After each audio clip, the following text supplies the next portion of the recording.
Hi, Graham. How's the injury news looking? Any new injuries? Anyone to come back? No, everybody's okay. I mean, we've had Adam Lallana's had a little bit of a tight calf at the start of the week. Just been recovering him, so hopefully he'll train tomorrow. But no, nothing fresh from the weekend. And Percy Tau trained this week, so he's back in contention as well. So everybody's fine. How would you rate the Lions' chances? Well, they're okay. We just need to see how he is, and like I said, train tomorrow, hopefully, and then we'll make a decision after the training session. In terms of Premier League survival, you're 7 points clear of Fulham with 5 games left. How confident do you feel? Well, I'm confident in the team and confident in what we're doing, but whilst you haven't got the points, you always have to respect the fact that it's football. You have to keep fighting. There's lots of points to play for, as we've said every week. Lots of points to play for. No one's going to give up. Everyone's going to keep going to the very, very end, and we have to do the same. And in that regard, we're looking forward to the game on the weekend. Your running looks tough. Obviously, Leeds, City, West Ham, and Arsenal among them. Does that concern you at all? I wouldn't say concern, because all the games in the Premier League are tough. There's no easy ones. So I think you've seen from our record over the season and the season before that we're capable of picking up points against any team, and at the same time you're capable of losing to any team, and that's the challenge of the toughest league in the world. But we're confident in what we're doing. We have belief. We're together. We're fighting, and we'll do our best. Do you think one more win, 3 more points will do it? As I've said, I think whilst points are still to play for, nothing's for sure. We don't necessarily worry too much about that. It's about focusing on the game at the weekend, playing against Leeds United, who have had a fantastic season, in a really good moment. Marcelo Bielsa, fantastic coach, great football club. So we need to focus on that. Yeah, in terms of yourselves, no goals in the last 3. Why do you think that is, and what are you doing to try and rectify that? Well, we played Everton at home, who defended well. There's always another team on the pitch when you play football, so the opponent can sometimes defend well, and Everton did that. And so did Chelsea. Chelsea are quite good as well defensively, so they're a strong opponent. And we didn't attack as well as we would like against Sheffield United, but at the same time, with a bit of luck, could have scored. It's just the margins in football are quite small. We have to keep going, keep working, keep believing, and being positive. Yeah, you mentioned those margins. Bielsa's been saying he thinks given your performances, you're not where you should be in the table. I know that's something you've stated before, but is it nice to hear it from somewhere else, from another manager? Well, unfortunately, it doesn't give us the points. I'd rather have the points, to be fair. So maybe he can be so nice as to say, here's the points on Saturday, but I know that's not going to happen. It is what it is. I respect him a lot. I respect what he's done, what he's achieved. He's done an amazing job there. Fantastic. Great for the game that he's over here. But for us, we know we need to, regardless of what anybody says, we need to do it ourselves. We need to get the points. We need to keep going. Yeah, they're unbeaten in 6 at the moment. Is it a dangerous time to play them? I think whenever you play Leeds United, it's a dangerous time. They've proven that over the course of the season. Full credit to them. And like I said, Marcelo, amazing. So whenever you play Leeds United, it's dangerous. They're capable of beating anybody. They're capable of winning. They're a strong team. So we have to be ready, as I've said. And can I ask you about Jose Hierro? It's obviously great to see him back and playing again. He's had a horrible couple of years. Do you think he's going to stay beyond the end of the season when his contract's up? I said last week, I think there's a few players that are in that sort of situation around, contracts, and I think we're at a place where we just need to focus on the games and get the season finished, get the job done, and then we can sit down and find the right solution for everybody. And just finally from me, the social media boycott, it's starting to reach out beyond football now, with a lot of sports supporting it, and even some sponsors of sport as well. Are you surprised by the reaction? Not necessarily. I think it was a bold, good move from football, and we should be proud of that. And I think it's nice to lead that.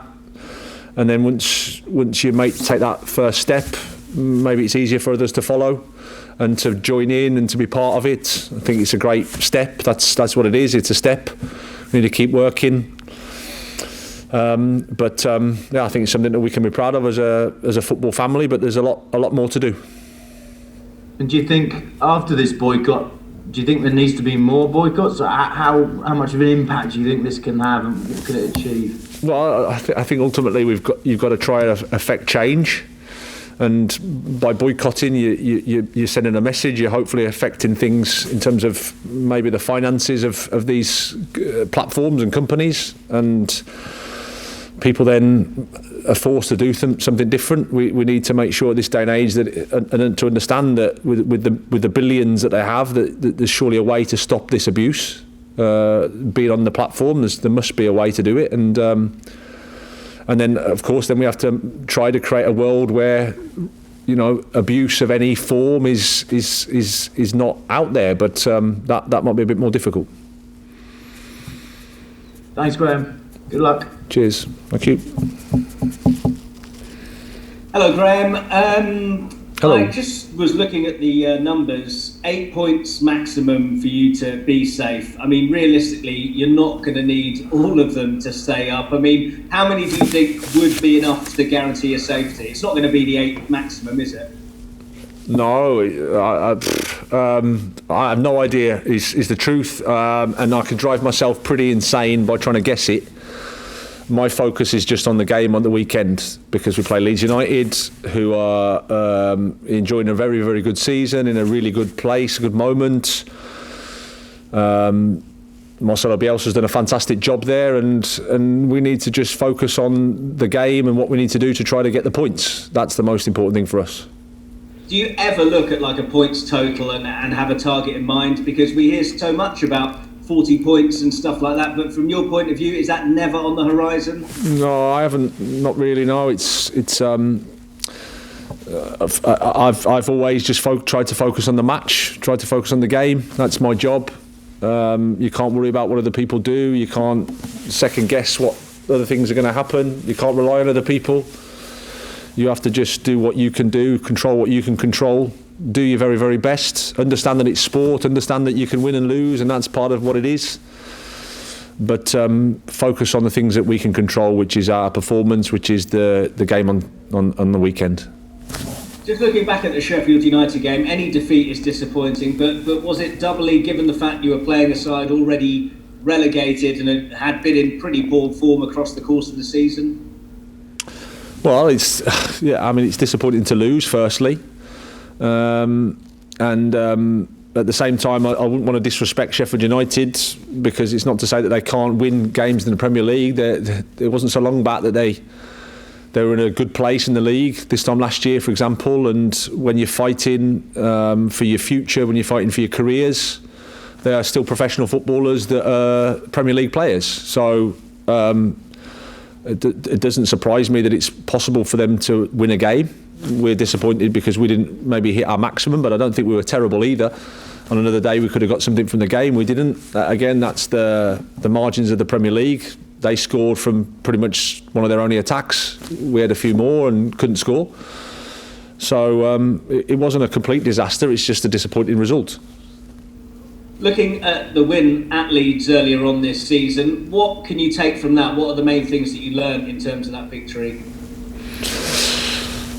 Well, it was a really tricky moment for us, because we'd just played Man City, we just played Newport. So it was the third game in the week for us. And I thought we showed real resilience, real character, and intelligence in our play. I think it was we won the game 1-0. It was a tight game. It could have been a draw, but again, it went our way that time. A good opponent, a tough opponent, and I think it was a difficult playing surface at the time, which probably contributed a little bit to the game. I'm expecting a similar thing in terms of a tough match, a high tempo game, one where we have to be really, really good to get the points.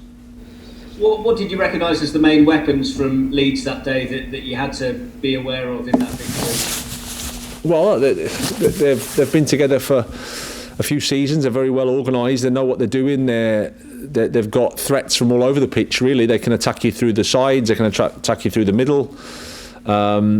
Obviously, the intensity they play at has been well documented, and so there's that. They defend with aggression. They attack with aggression, and if you don't match that, then it's going to be a tough afternoon. And I know that you've been praised by people like Pep for your style of play and being a breath of fresh air. What about Marcelo and the sort of principles that he stuck to for a newly promoted team to come in and play that well and obviously get the results as well as keeping to that style? I think he's done a fantastic job, and everybody at Leeds United, they've done really, really well. Great to have them back in the top flight, because it's a tremendous football club with great history, tradition, and the way they've taken on the challenge, it doesn't surprise me, because I knew they would. I knew they would just play the way they play.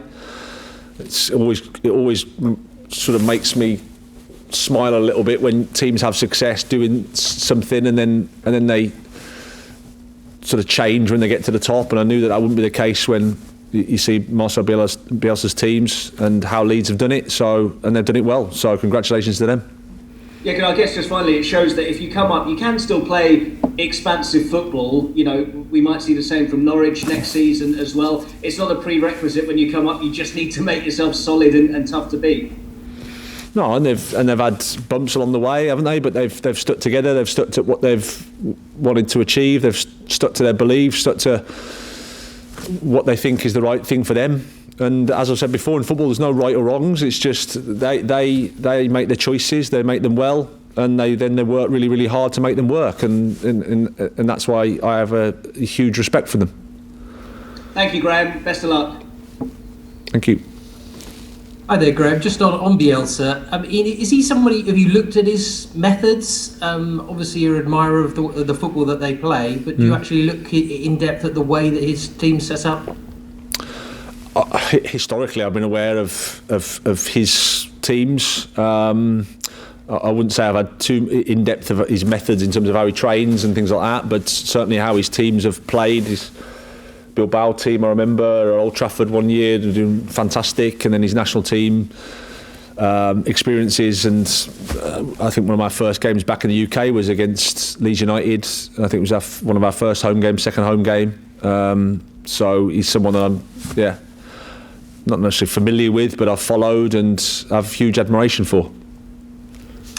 And what about your squad this week? Obviously, it was bitterly disappointing at the weekend. What sort of reaction have you seen, and what's been the mood amongst the squad building up to this one?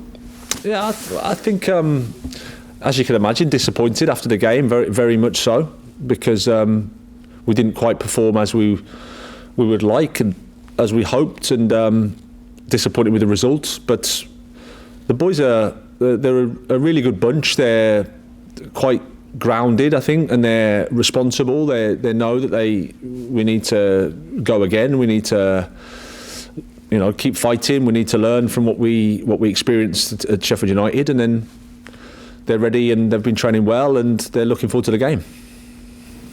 You mentioned that the social media boycott was a positive move. I just wondered, have you actually experienced first-hand players coming to you who've maybe been affected by abuse online? I think I have, to certain degrees, at different levels.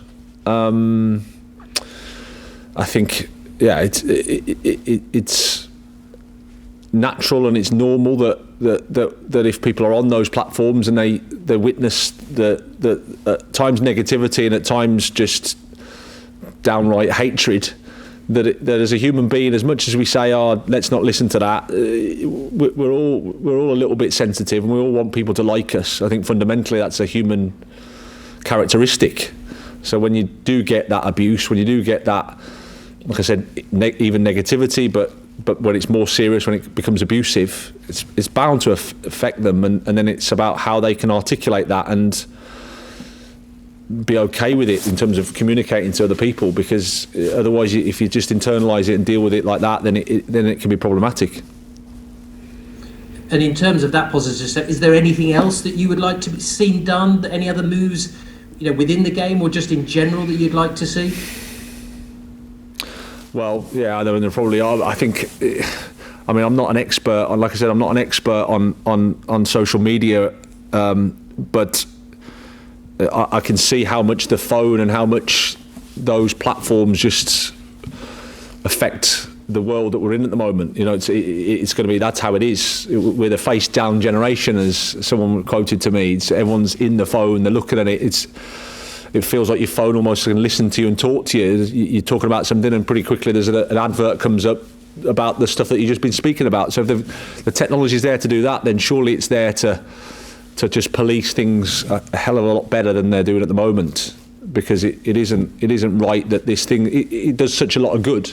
We have to say that these things do such a lot of good, and it connects people, and there are many positives from it. But like anything, there's good and bad with anything, and I think we just need to really understand how the negative things can impact on people and affect people's mental health, affect people's lives. And really police it as well as we can. Brilliant. Thank you, Graham. Cheers. Thanks, Johnny. Okay, we'll take Jim next, and then Nathan, and then we'll take any hands for any Friday content.